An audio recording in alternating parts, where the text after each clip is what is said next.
الحمد لله رب العالمين ولا عاقبة للمتقين ولا عدوان إلا على الظالمين ثم الصلاة والسلام على أشرف المرسلين إمام المتقين نبينا وحبيبنا مولانا محمد صلى الله عليه وسلم baganda banga assalamu alaikum warahmatullahi wabarakatuh. Nakutegeeza ntulina ebintu bingi bituteekeddwa okusoma nga bireeta obutali butebenkevu mu bulamu bwaffe. Ebimu ku bizibu bye tulina okuyigako. Omulundi ogwayise twayogedde ku nsaalwa na biki ebigireeta.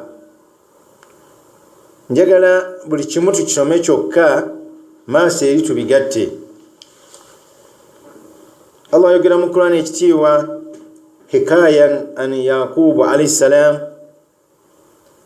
Ensonga zino zayita ku Yaqubu yeyogera ebigambo bino nga kikutegeeza nti mu Qur'an mulimu ekigambo kibayita ekiiso. Ekiiso kintu kibi nnyo mu Busiraamu, butusomesa ekiiso nga kibi nnyo mu bulamu bw'omuntu. Ekiiso kyeki ye muntu okulabako ekintu ekirungi ng'abadde takikusuubiza kubeera nakyo, omutima gwe ne guzimba. Oluusi basobola omugamba ekigambo naye baba mulimba n'azirika. Oba omuntu okubeera ng'akumanyi naye nga bulijjo alowooza yakumalayo, toyina kyoyinza kufuna kirungi kisinga ku ekyo kyakumanyiiko. Ngera bwe naggambye kyekiiso kiteekwamu emiteeko esatu. Waliwo ayinun almujibun, tujja kiraba nga tugenza obitematema naye kati tutwala wamu kusooka kulaga bujulizi obuli mu Qur'ani mu hadisi z'omubaka Muhammadi sallallahu alaihi wasallam, kyoka tutemeeteme naye nga tunatematema ki, tujja kutematema ekiiso eky'emirundi esatu. Naye nga munda muli tulina ekiiso kya mirundi ena, wadde omulundi ogwo ogwokuna tiguwandiikiddwako wano naye mujja kugutegeera insha Allah. Waliwo ekiiso ekyokwerabawo bakiyita aynul mujib, ekiiso ekyokwerabawo. Ekyo tusaba mu Qur'an mu surati Kahfi, wadakhala jannatahu wa huwa zalimun li nafsi. Yayingira ennimiro ye nga yeeryazamanyiza, yeewaana nnyo okutuusa munne mu aya eyo yamugamba nti akfarta billadhi khalaqaka min turab, gamba amaanyi gonna Allah ogamugjeeko gw'olaba nga byonna biriwo ku lulwo. Era ekiiso kye kyazikiriza Qaaruuna, yagamba nti nabifuna ku magezi gange, kyekyayonona abaana ba Isirayiri n'ebirala. Ntuba n'ekiiso ekyokubiri aynun hasid, ekiiso ky'ow'ensaalwa, ye muntu akulabako ekintu nga badde takikusuubiza kubeera nakyo, mutima gwe ne guzimba, nassa n'ebikkoowe, n'atya nnyo, n'asanyalala, n'akontola, n'ayogera n'ebitaliiyo. Ne tubeera ne aynul qaatili, ekiiso ekitta. Ekyo kye baali bateze Nabbi Muhammadin sallallahu alaihi wasallam. Allah wayogera nti wa in yakadu alladhina kafaru layuzrikunaka bi absarihim lamma sami'u dhikra wa yaquluna innahu lamajnun. Waliyo mulimi gwa Nabbi Muhammad sallallahu alaihi wasallam abantu nga bo beemanyi ekiiso. Na wano mu Uganda tubayina abantu abeemanyi nga ye takiyita nakyusa ga nze nyina akalimi, senga nze njogera ekintu kiba. Oluusi oli n'amanya nti nze bwe nkwata mu bintu by'omuntu bifa, ebintu byebifaana bye bityo. Waliwo n'abalala ye akwata bukwasi ku maaso, wadi mwe Abaganda be bayita obutwa, oba nakwata ku lubuto, ekyo kika kya kiiso, si butwa oba si ddogo, kika kya kiiso. Naye bwe tujja biraba mu maaso insha Allah. Tutandise obujulizi obuli mu Qur'ani ekitiibwa nga tubujja mu surati Yusufu. Surati Yusufu aya 67. Allah agamba nti waqala ya baniya, Yakubu yagamba abange mu abaana bange, la tadkhulu min babi wahidin, temuyingira mugende Misiri okunoonya Yusufu ne muganda we Binyamini, temuyita mu mulyango ogumu. Wadkhulu min abwab mutafarriqa, muyite milyango nga myawukamu. Naye nno wama uguni ankum min Allahi min shay, wadde mbagambibwe ntyo siyina kyenyiza bagasa kuva eri Allah kintu na kimu. Nyinza obbagamba baitu nga era Allah yageze nga bajja bakuba ekiiso. Inil hukmu illa lillah, obulamuzi bwonna tebulina muntu mulala bujjako bulina Allah. Alayhi tawakkaltu, eri Allah gye neesigamidde, naye naaga naafa bagatemera essubi, olulimi Luganda. Wa alayhi falyatawakkalul mutawakkilun, ng'ategeeza nammwe mwesigamire eri Allah. Kakati omuntu ayinza obbaga nti baana bange muzze okuziika oba munnammwe, naye nga kitemmwe alina abaana bangi, abaana nga 10, n'abaga nti temulinye mmoroka emu. Mumugendere mweri, mwabala mugendere mweri, mwabala mugendere mweri. Tate teba shiriki. Bana mu Qur'an kireeteddwa omuntu bw'aba atidde ekiiso kiyinza obbatuukako, wange kitegeeza nti osobola okukola nga Yakubu yakola, kuba aya eyo erimu aya ezikola ezitambuza ensonga mu Busiraamu. جاء في التفسير هذه الآية وكفرنا آية أن يعقوب عليه السلام خشي العين عن بنيه لأنهم كانوا ذو جمال وصورة حسنة، فأمرهم بدخول متفرقين حتى لا يلتفوا أنظار الناس إليهم. Yakubu yatya ekiiso ku baana be n'abalagira, kubanga abaana be baali balungi nnyo era n'ekifaananyi kyabwe nga kirungi nnyo, era nga nabo bakimanyi n'abantu nga bakimanyi. N'abaga bayite mu miryango egy'enjawulo, baleke abantu kukyuka kubatunuulira ng'abantu ng'abaana bano balungi. Ekigambo ekyo omuntu naga ng'oyambadde olugoye olulungi, ate abantu baava dda nga bamanyi ekiiso. Omuntu asobola okugamba munne ng'onyirira, munne n'amugamba nti nsunaako, akonawo tuli kamanya mu maaso eyo, nsunaako ojja kundwaza. Ekiraba kale nno Nabbi Yakubu alayhi salatu wassalam yatya ekiiso n'alagira abaana be bayite emiryango egyanjawulo. Wa hadha mimma yadullu ala haqiqatin isabatin ala ayn, ekyo kimu ku bikutegeeza nti ekiiso mazima era kisobola okutuusaako obulabe. Muganda wange ndaba bye tusoma ebintu twali tutandika topiki zaffe zino nakutegeeza nti omuntu ayinza oganze nga ndabye n'ebizibu, ate nga nsaala nsiiba kola buli kimu naye nga tomanyangako obuzibu buvaawa. Ebino bimanyiddwa bwewalimu bamasheekhe, ate abamu tebalina budde, n'abalina obudde akuwaako katono, kyembudde nvaayo nkuwe ekijjuvu oba ekyo Allah kyaba nsobozesezza. Wa fawqa kulli dhi ilmi alim, waggulu w'omumanyi wabaawo omumanyi asinga. Naye ekyo kitegeeza nti ekiiso mazima era kisobola okutuusaako obulabe olw'etteeka eriri mu Qur'an, surati Yusuf. Era Katonda n'agamba mu surati Nun, surati Qalam, Allah agamba wa in yakadu alladhina kafaru, kabulakata ku bantu abo abakafiri, yuzrikunaka bi absarihim, bakuzikirize n'amaaso gaabwe, lamma sami'u dhikra, bamala okuwulira Qur'an ng'esomwa, bwe balema okutta n'amaaso gaabwe ge baali beesiga, wayakuluna innahum lamajnun, ne bagaa nti oli mulalo. Waliwo ekika mu Bawarabu ku mulembe gwa Nabbi Muhammadi sallallahu alaihi wasallam nga kyo kyemanyi mu kkuba ekiiso.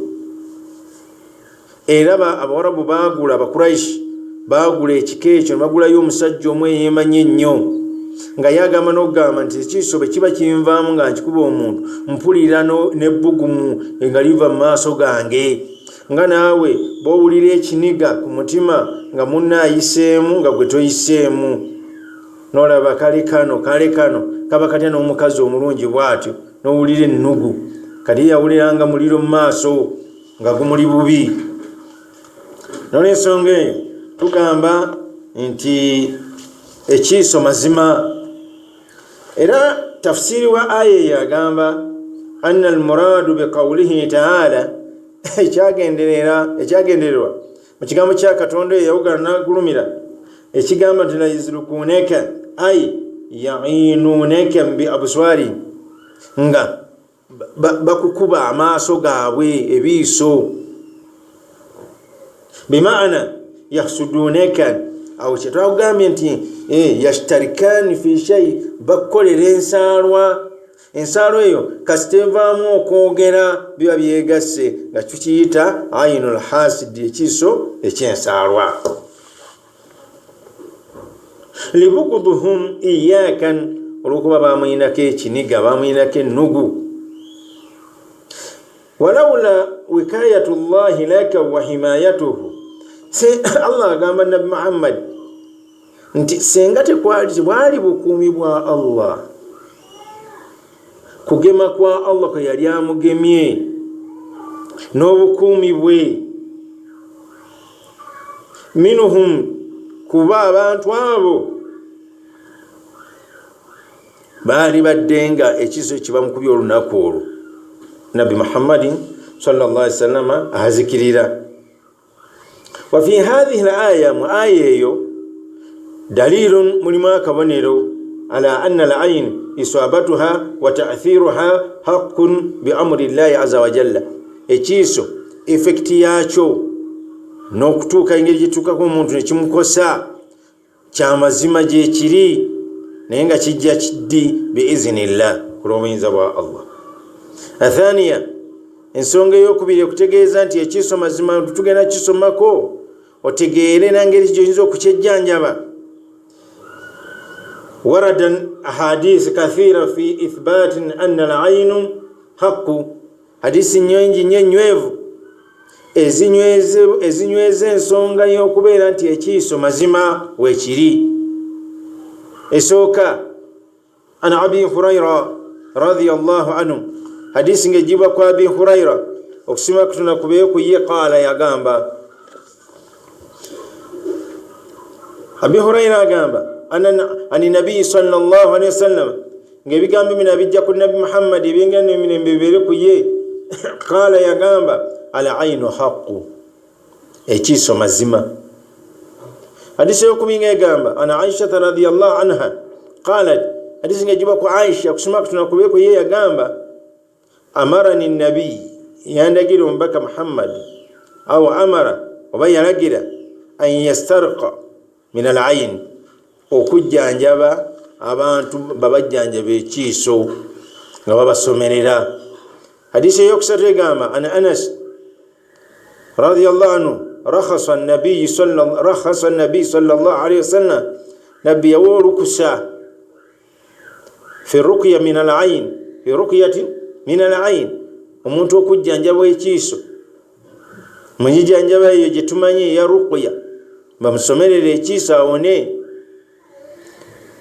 Fahadhi ahadith, hadisi ezo sarihatan, zikulagamisa tuku fi anna isabatin bil ayni haqqu, tekiiso kutuusaako obulabe kya mazima, kama nassa ala dhalika an-nabii, nga nabbi bw'atuwadde bwino. Katono madda ta'thiru isabatu bil ayni wa kayfiyatu dhalika, ekiiso kikomawa, effekti yakyo ekomawa okutuuka ku muntu oba okutuuka ku kintu, kubanga ekiso tekikoma ku muntu yekka, kituuka ne ku bisolo, kituuka ku bintu ajamad, ebintu ebiringanga emmotoka, ebyo ebitali biramu naye nga bya bugagga by'abantu. Omuntu n'akuba ennimiro y'ekiiso yonna n'ekala.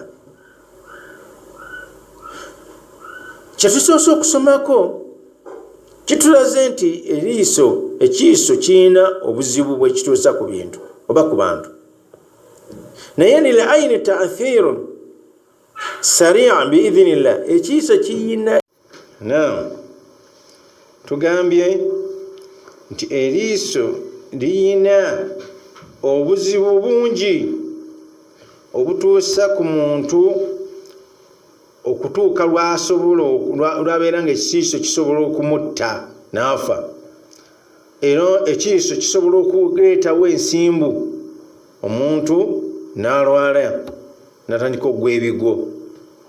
Wayamurad, era ekiiso kirwaza, omuntu n'alwala ne banoonya ekimuluma. Obadde okimanyi nti ekiiso kisobola okwetabika mu ndwadde eza bulijjo ng'omusujja, malaria, ne bakujjanja malaria nga tawona? Genda okinoonyereze ate tokiwakanya. Buli kaseera kisobola okuprotectinga malaria oyo n'agaana okuwona. Naye byonna bijja biqadaa'illah wa qadarihi, kulogera kwa Allah. Nagamba famimma yadullu ala sir'ati ta'thiruha, mwebyo ebikulaga ebikunyonyola nti ekiiso ky'amaanyi, kirina amaanyi ate kyanguwa nnyo okutuuka ku muntu. Majaa, tunulya hadisi zino wamanga, ani Ibn Abbas ani Nabi sallallahu alaihi wasallam, hadisi nga zijibwa ku Ibn Abbas nga tuzijja ku Nabi Muhammadi. Ebyengera emirembe byekuyiye, qala yagamba al aynu haqqu, ekiiso mazima. Walau kana shay'u sabika al qadari sabakatu aynu, senga waliwo ekikulembera okugera kwa Allah. Point eyo giwulira, kiki ekiyinza okukulembera okugera kwa Allah? Naye Nabbi yayagala akulaga amaanyi ekiiso ge kirina. Tewali kisobola kukulembera kugera kwa Allah.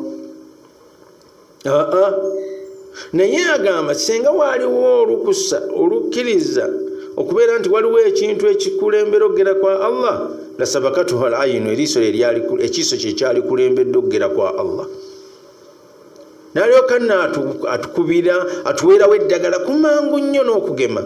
Nanga wa idha stagsaltum fagshiru, bwe mubanga musabiddwa okunaabira bannammwe mbanaabire. Eyo maaso tujja kiraba omuntu anaabira atya munne. Obusiraamu bulina ebintu abamu bye tutategeera nga tegyebiri. Bagamba munno munaabire, n'okiyita ddogo, n'okiyita ki? Ebitwagala tujjeyo. Saba Allah atuwe okumanya, atwongerere n'okutegeera n'okufumiitiriza okuyamba kwa Nabi Muhammadin sallallahu alaihi wasallam kwe yatuyamba. Wajhu dalala, point gye tujja muno, qawluhu sallallahu alaihi wasallam, byebigambo by'omubaka Muhammadi ebigamba walau kana shay'un sabika alqadari sabakatuhu alaynu, senga waliwo ekikulembera okugera kwa Allah, ekiiso kikyali kulembedde. Fahadha mimma yadullu ala sir'ati nufuzuha wa annaha qawiyan darar. Ekyo kikulaga amangu obwangu bwe kiyina, ngeri gye kizinduukirizaamu ekyo kye bakubye ekiiso, n'akabenje ak'amaanyi ennyo kekituusa ekiiso kekituusa ku kintu ekiba kikubiddwa ekiiso okuva mu oyo nannyini kyo. Omuntu ayinza okubuuza nti owaayi oyonsa oba oli lubuto nga nabambeera ogugazimbye n'ofunirawo kansa. Wallahi billah, n'ofunirawo kansa. Omuntu n'akugamba ennimiro yeeno ng'enyirira bannange, tufudde mwenge mwakeera okusimba, nebikalirawo. Ebyo bijjawo biizinillahi subhanahu wa ta'ala. hadisi yakutegeeza nti ensonga yegenda wala nnyo okubeera nti omuntu hadisi etuuka okukunyonyola nti Allah asobola okugera ng'ayisa ku kiiso omuntu n'afa. Naam, hadisi endala ngajiba ku Jabir bin Abdullah qala qala Rasulullah sallallahu alayhi wasallam, ombaka Muhammadin sallallahu alayhi wasallam yagamba li Asma'i bint Umais, yali agamba Asma'i muwala wa Umais mukyala we, ng'amugamba ebigambo bino: mali ara ajsam bani akhi dhari'a, ngandaba emibiri gy'abaana ba muganda wange gikulubuse, tusibuhum na haja, bayina kibalakinga.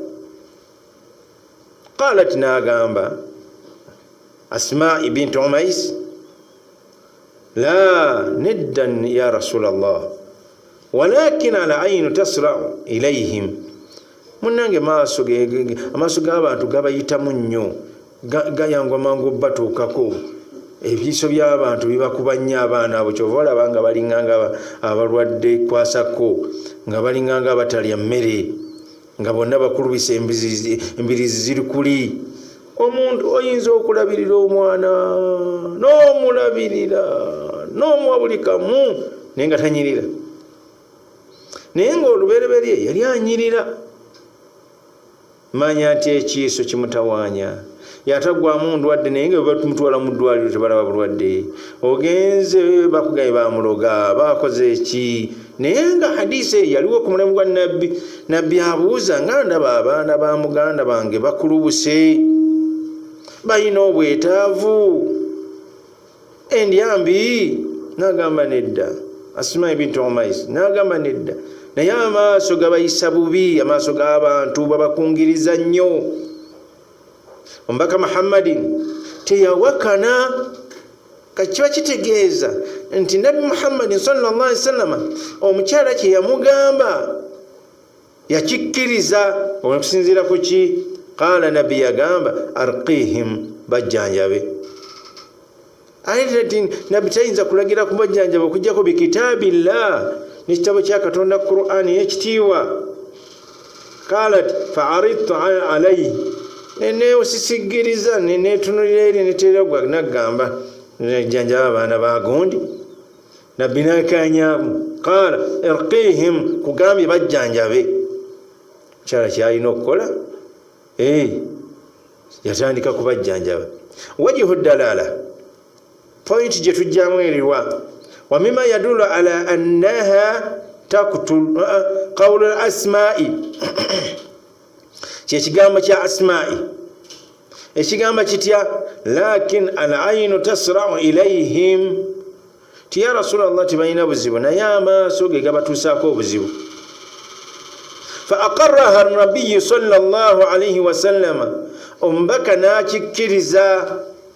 Bwamala okikkiriza, mbaka sallallahu alayhi wa sallam nakikkiriza, n'atakigaana. Nakikkiriza ki? Ala dhalika walam yankiru alayha, n'atakitama butamwa. Nga gwe bw'oyinza okkitamwa, omusajja alina imaani eri waggulu ennyo nga irimu ya wansi, oba omukyala bw'omugamba ekigambo ekyaga nti oyo shiriki, kigamba twafunye obuzibu bwotulabanga. Oli we mugamba kyatategeera naye ng'akirabanga ekifaanana, ye akigambira ddala kyekyo mu kifo ky'okumulamu ku mulembe gwa nabbi. Mama waffe Aisha nabbi yamugamba nga kyatamanyi, ng'agamba ya Rasulallah alimuni, njigiriza, sikitegeera, wabula teyatuumanga butuumi ti oyo shiriki, oyo sheeke wamwe mushiriku, ng'abalala bwe mubijweteka. Buli otomanya kintu si ensonga etegeeza nti abalala tebakimanyi. Obutalaba kyotulaba si ensonga ekitegeeza nti tekiriiwo, n'obutamanya kyotomanyi si ensonga etegeeza nti tekimanyiddwa. Kakati wa mimma yadullu ala annaha taqtul, nekyo ekikulaga nti eriiso litta, ekiiso kitta omuntu ne bamuteekera ddala mu kabbuli. Watasra'u nekyo ekitegeeza mu bwino wa Nabbi Muhammad atayatula. Allah yagamba wama yantiqu anil hawa, tayatulanga ajja kwagala kwe, in huwa illa wahyu yuha, byonna Allah yabimutuma bubaka. Ekitegeeza nti ekiiso kitta si magezi gange, sinze mbyeteekawo. Ekitegeeza nti ekiiso kikuba ekigo wansi n'olwala ensimbu, nga bwe tuliraba bwe tuba tutandise okusoma ku kigambo nsimbu. Ensimbu ziteekwa mu mateeka ebiri, waliwo ey'omu ddwaliro, waliwo eva ku al arwahi al ardiyatul fasida, emyoyo emikyamu. Nekikulaga nti ekiiso kitta biiznillah azza wa jalla. Ma jaa an Jabir bin Abdullah, hadisi ngejiba ku Jabir mtano Abdullah radiyallahu anhu qala, sima kutuna kubireku ye yagamba kar Rasulullah sallallahu alaihi wasallam, yagamba bako Allah bingene minembereku ye akthar man yamutu min ummati, abagenda okusinga okufa mu kibiina kyange ba'da qada'illahi, ba'da kitabillahi wa qada'ihi wa qadrihi bil anfus, yani bil ayn. Abagenda okusinga okufa mu kibiina kyange ng'ojjeko okugera kwa Allah subhanahu wa ta'ala okw'emirundi gyonna, bagenda kufa kiiso. La hawla wala quwwata illa billah. Niwabaawo ne hadisi endala eteriwa negamba thuluthu man fil quburi min al ayn, kimu kyakusatu kubasangibwa mu kabbuli bafa kiiso. Naye eri gyensose ey'amaanyi okusinga kweno. Falhadisi wadih, hadisi ekulaze uleere misanatuku nekugamba etya dalalatun ng'erina bwina kutegeeza ala anna al-ayn sababu min asbabi maniya biiznillahi azza wa jalla, nti ekiiso nsonga mu nsonga enkulu ennyo esobola okuteekawo okufa kw'omuntu, esobola okuteekawo omuntu okulwala ensimbu. وعن أبي أمامة بن سهل بن حنيفة أنه قال، حديث جواب أبي أمامة متبني وسهل متبني وحنيفة أقام رأى آمر بن ربيع، آمر متبني والربيع يا ربا سهل بن حنيفة، سهل متبني وحنيفة يغتسل غانابا، فقال ناقام ما رأيتك اليوم الوالد نكسر لبان ولا جرت مخبعا، sirabanga munsi muno musajja ayina lususulu nyiriranga gwe. Sahali nga anaaba munne n'amugwako n'amulaba nga ajjeko engoye ze n'amukungiriza. Falabita Sahali, tewaayitawo wadde akadakiika, Sahali n'agwa wansi n'atandika n'okubologa. Abantu abaali okumpi awo mu kisenyi Sahali we yali anaabira ne badduka emisinde ne bagenda eri Nabbi Muhammadin sallallahu alaihi wasallam, faata rasulillah, ne bagenda eri Nabbi Muhammadi, faqala imam faqira, ne agambibwa Nabbi Muhammadi, ya rasulallah, wange omubaka wa Allah, hal laka fi Sahal bun Hunayfa, oyina kyoyinza okuyamba Sahali mutano Hunayfa? Wallahi ma yarfau ra'sa, takyasitula mutwe gwe gujja wansi, yu'akum wa'kan shadida, asinda takyategeera. Faqala nabi sallallahu alaihi wasallam, nabi uli ashiyaddamu, hal tattahimuna lahu ahadan, muyina gwe musuubirizaamu mukola ekibi, muyina gwe mufumintirizamu gwe muteebereza? Qalu, ne bagamba nattahimu Amir bun Rabi, Amir gwe tusuubizaamu kuba yamukungiriza, namukungiriza olw'okuba nti yanyirira. Qala fadaa rasulillah, omubaka yatumya mangu Amir bun Rabia, yamutumya speed, fatagayada alai, namusunguwalira nnyo. Nabbi n'avaamu ebigambo bino, ala ma yaktulu ahadukum akhaahu, ani mumwe ayagala okutta munne? Gwe oyagala okutta munno. Ala barakta, lwaki wamugamba nti barakallahu fik oba masha Allah? Lwaki wamugamba nti barakallahu fik? Onyirira muganda wange, barakallahu fik. Egisella munaabire mangu. Nga Nabbi atulaze ekisobola okuyamba mangu omuntu ne bw'obeera ng'olina ensaalwa oba ekiiso ky'amaanyi n'omala ogaa nti barakallahu fik, kati tandika okukungereza nga bw'oyagala byonna, munno tebijja mumukwata. Naye obanga aduumidde embwa erume munno, naye bw'oba ogiduumira n'ogigaa nti ate komawo, embwa eyo ekomawo netemuluma. Fagasala Amiru, oliriza Amiru bwe yagondera Nabbi Muhammad, fagasala ne baamuleetera mangu ebbaafu n'akadomola. Fagasala Amiru wajahahu, Amiru n'anaaba ekyenyi kye, wayadaihi, okunaaba ekyenyi kwe kuva ku mmere bw'enviiri okutuusa wansi w'akalevu, n'okuva ku nnamulagayi w'okutu okutuusa ku nnamulagayi w'okutu okulala. Ekyo kye bayita ekyenyi. N'anaaba ekyenyi kye, n'anaaba emikono gye kutuusiza ddala waggulu obukokola, wa mirfaqaihi, n'obukokola bwako, wa rukubataihi, n'anaaba n'amaviivi ge, wa atrafi rijlaihi, n'ennwe z'ebigere, yani anaabye ebigere nga omuntu afuna wuzu. Wa dakhilatu izaari, n'anaaba ne munda w'enkutu ye, lowooza okusingako awo, oba n'ayoza n'ekanda we yake ng'akoleza mu mazzi omwo. Tujja biraba ekigendererwa kinnabbi kye yagamba omusajja akole bw'atyo. Naye ng'ebintu ebyo n'abiraabira mu ki fil qadihi, ng'abinaabira mu bbaafu. Thumma sabba alayhi, amazzi ago g'anaabyemu ng'ayozezzaamu akawaleke oba enkutu ye, ne babiyiira Sahal bunu Hunayfa, ne bamuyiira bw'ati ng'abolooga. Faraha Sahal ma'a nnas, Sahali yasitukirawo n'atandika okutambula n'abaala mu bantu, laysa bihi abbasa, ng'alinga nga tannalwala. La hawla wala quwwata, kyekiwoomu okusinga obusiraamu. Sahali oyo balwamutwala mu ddwaliro, bali muggyeko omusaayi, ne bamutwala ebweru, ne bamukola biki, bamuggyako akanyama, abulooga ageze mu kkoma, nga shaitaani yavudde ku munne.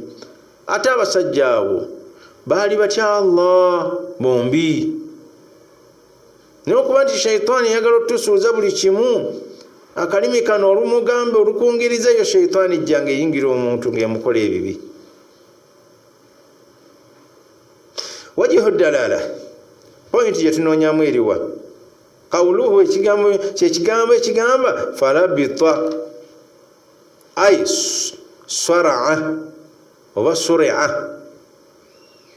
Sahali n'agwa wansi n'abolooga, omuntu bw'ensimbu bw'emukuba era abolooga, ejjovu ne lijja, kanula amaaso, olulimi luvuddeyo. Ebyo Sahali bye yakola. Ekintu ekyo abantu bangi bagwa ensimbu, n'atandikirawo okugwa ensimbu nga shaitaani yemusula ensimbu, naye nga kyali kiiso. Wa hadha mima yadullu ala anna al-ayn tasra, ekyo kitegeeza nti ekiiso kisula omuntu ensimbu biiznillahi subhanahu wa ta'ala.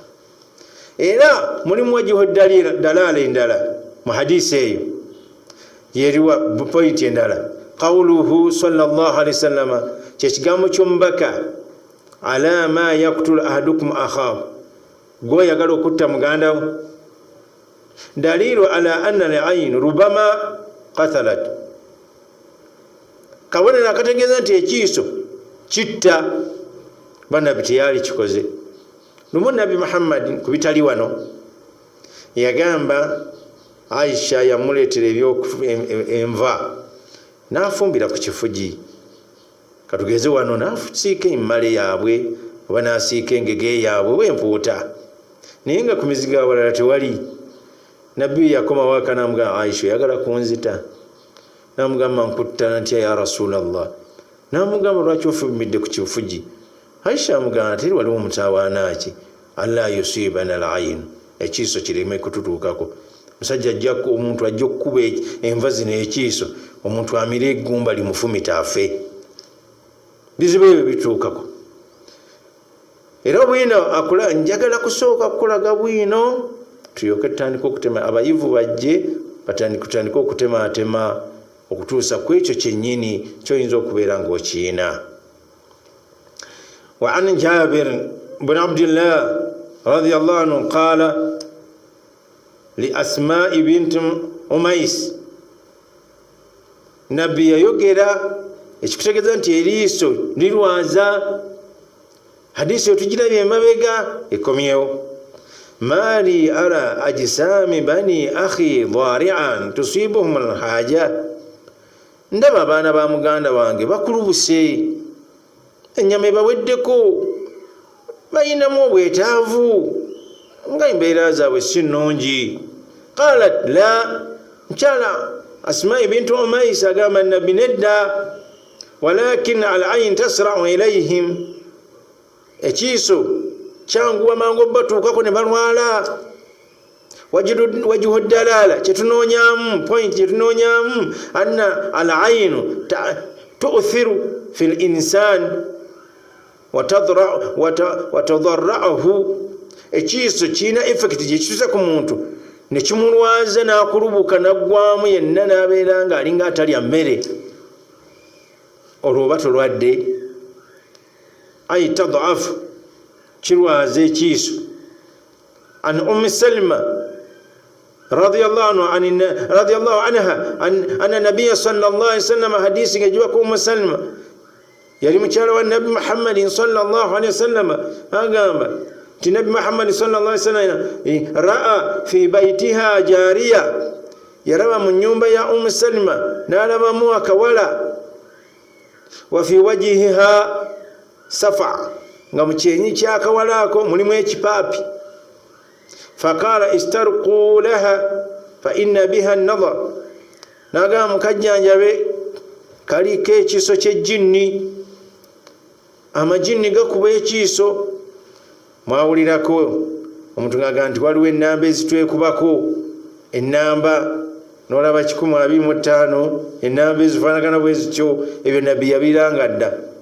Omuntu oyinza okukera ku makya ng'oliko ekipaapi naye nga tewali mukaddimaati bikulembedde oba bakubye bakuwalunguuse, ekyo kiba kiiso kya jjinni, kikuteekako maaka etegeereka amajini amalala. Ekiiso ejjinni likuba ekiiso okusinga ku ky'omuntu. Tujja kulaba otegeerera ku ky'obubonero obukulaga nti ng'oliko ekiiso eky'omuntu oba eky'ejjinni. Bwino oyo wajihu dalala, kyetujja mu nsonga eyo, anna safa alati kanat fi wajhi jariya hiya bisababi an-nadhar ay aynu, wa safa naw min sawadin laysa bikathir, wa qila huwa sawadu ma'a lawn al-akhar, wa hasil dhalika anna wajhuha mawdi'an ala ghairi lawnuhu aslan. Kitegeeza nti safa kiba kipaapi ne kiba ne kkala enzirugavu oba ekkala endala. Kati gwe omuddugavu oyinza okuba ne kkala ng'ate enzirugavu nnyo, oba kiba kipaapi ekiba kyetadde ku muntu, oba mu kyenyi oba mu mbeera nga olabira dda si butonde bwe bwennyini obutuufu. Era netukimanya wa atharu ala ayini effekti y'ekiiso tekoma ku muntu yekka, wabula etuuka ne ku maali ne ku birala ebifaanagano bwe bityo. Naye nkomekereza n'ekigambo kino ti omubaka Muhammadin sallallahu alaihi wasallam yagamba, idha raa ahadukum min nafsihi aw malihi aw akhihi ma ya'jibuhu falyad'u bibaraka fa inna al-aynu haqqu. Nabbi yagamba bw'obanga olina kiweerabyeko gwe kennyini oba olabye ku maaliyo oba ku muganda wo ng'olina kyomulabyeko ekikwewuunyisa yangu amangu omusabira emikisa kuba ekiiso mazima. Tujja kukomaawo insha Allah. Introduction yaffe ku kiiso bwetu bwetandise. Saba Allah abatire ombwangu insha Allah tukyawo recordingira ku kasimu ne Allah ajja tuterereza tufune kamera ennungi tufune ebisingakaawo tutambuze omusomo gwaffe gutambule bulungi kasita owulira n'ebyenjogera obiraba. Assalamu alaikum wa rahmatullahi wa barakatuh.